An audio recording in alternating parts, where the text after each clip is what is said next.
नमस्कार, स्वागत है आप सभी लोगों का स्टडी ग्लोस पर। दोस्तों, रिसेंटली क्या हुआ है कि रशिया ने अपने एग्रेशन को और तेज कर दिया है कीव के ऊपर। लेकिन अचानक से ऐसा क्या हुआ रशिया को कि उसने इंजेक्ट कर दिया है जबरदस्त डिफेंस अटैक, ड्रोन अटैक किया है कीव के ऊपर। क्यों किया है? क्योंकि नाटो का जो समिट है वो हो रहा है टर्की के अंदर। प्रॉब्लम क्या है रशिया को? अगर हो रहा है तो हो रहा है, इसमें प्रॉब्लम क्या है? प्रॉब्लम है जनाब, क्योंकि रिसेंटली एक डिसीजन जो है वो लिया गया है नाटो के समिट में, और आप जानेंगे तो चौंक जाएंगे कि क्या वाकई में ऐसा सब कुछ हो सकता है।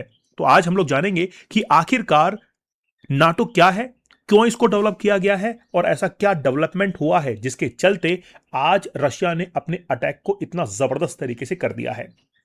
दोस्तों, आप लोग को पता होगा कि रशिया और यूक्रेन के बीच में वॉर चलते हुए आज लगभग 5 साल बीत चुके हैं। मुझे आज भी याद है कि बीजिंग ओलंपिक खत्म ही हुए थे, उसका इंतजार रशिया कर रहा था और नेक्स्ट डे उसने अटैक शुरू कर दिया था यूक्रेन के ऊपर। क्योंकि यूक्रेन बात नहीं मान रहा था रशिया की। यूक्रेन ये चाह रहा था कि मुझे नाटो के अंदर शामिल कर लिया जाए, और नाटो कंट्रीज के अंदर टर्की वो देश था जिसने ये कहा था कि नहीं, हम यूक्रेन को नाटो के अंदर शामिल नहीं कर सकते थे। इस बात का विरोध टर्की ने ही सबसे पहले किया था।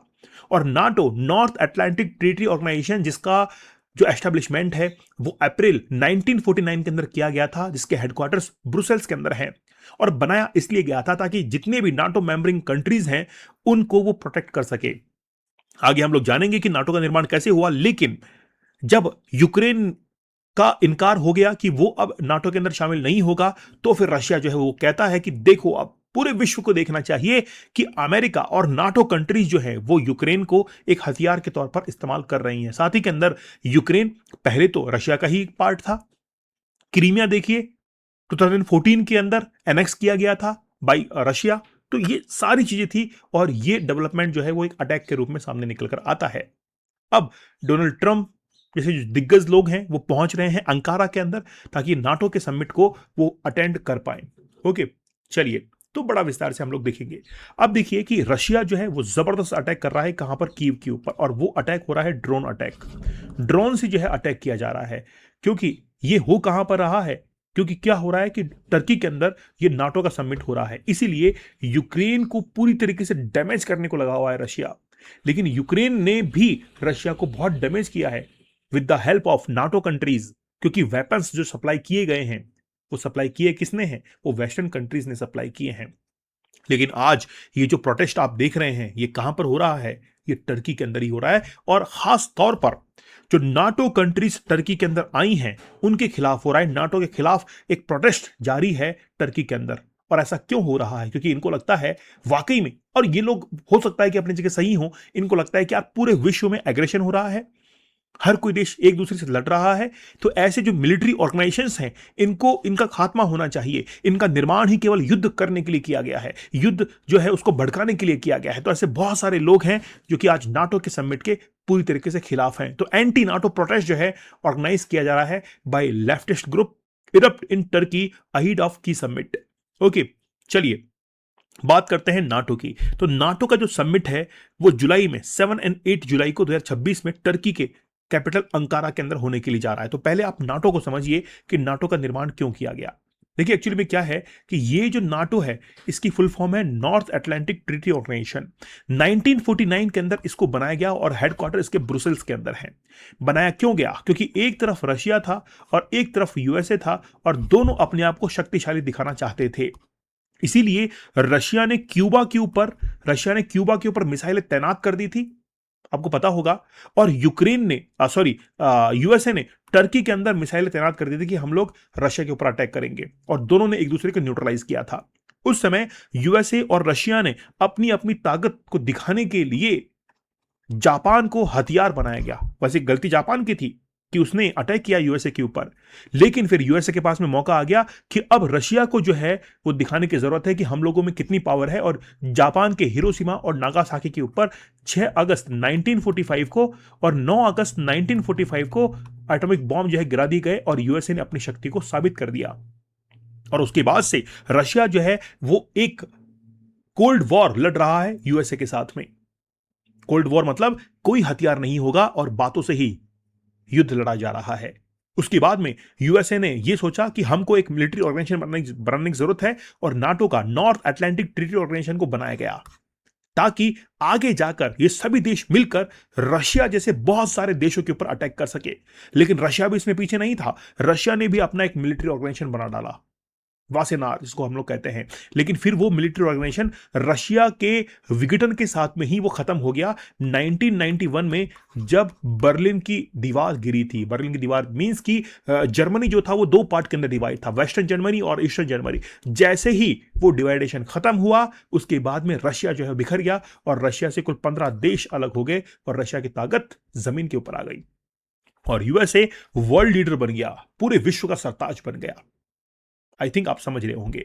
अब ये जो 7 जुलाई को सबमिट होने के लिए जा रहा है अंकारा के अंदर, वो एक तरीके से डिफेंस इंडस्ट्रीज को पुशअप देने के लिए, पुश करने के लिए ही ये नाटो का सबमिट टर्की के अंदर हुआ है। हर साल होता है लेकिन 2025 के अंदर ही, 2025 में ही ये ऑलरेडी अनाउंस हो चुका था कि हम टर्की के अंदर इस सबमिट को नेक्स्ट ईयर जो है वो ऑर्गेनाइज करेंगे। अब मैं आपको असल बात बताता हूं कि आखिरकार रशिया में इतना एग्रेशन क्यों हुआ है, कीव के ऊपर क्यों हुआ है।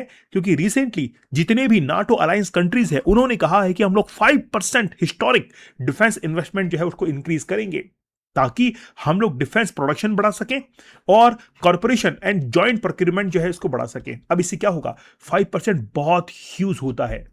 क्यों, इसका क्या इफेक्ट है? अब ये बात क्या रशिया के पास में नहीं पहुंची होगी? अब रूस को ये लग चुका होगा कि अब हथियार और भी सप्लाई किए जाएंगे यूक्रेन को, यूक्रेन को हथियार सप्लाई किए जाएंगे और वो वापस से हमारे ऊपर अटैक करेगा। इसलिए यूक्रेन को पूरी तरीके से खत्म कर दिया जाए, उसकी शक्ति और कमजोर कर दी जाए। इसलिए कीव के ऊपर जबरदस्त अटैक जो है वो करना शुरू कर दिया है रशिया ने कि अब हम लोग इसका खात्मा करेंगे। क्योंकि नाटो कंट्रीज क्या कर रहे हैं, हथियार वेपन सप्लाई कर रहे हैं यूक्रेन को, और जैसे 5% और इसमें इंक्रीज होगा तो ये और भी जबरदस्त तरीके से हथियार सप्लाई करेंगे।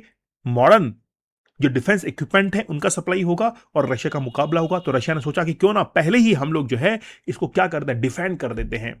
और ये वो जगह है जहां पर ये सबमिट होने के लिए जा रहा है। ये अंकारा का कैपिटल है और ये वो बिल्डिंग है जहां पर ये सबमिट होने के लिए जा रहा है। तो नाटो कंट्रीज के अंदर पूरे यूरोपियन कंट्रीज इसमें शामिल हैं, साथ ही के अंदर टर्की और इसमें यूएसए तो है ही सरताज इनका। अब डोनाल्ड ट्रंप ने यहां पर गेम खेल दिया है।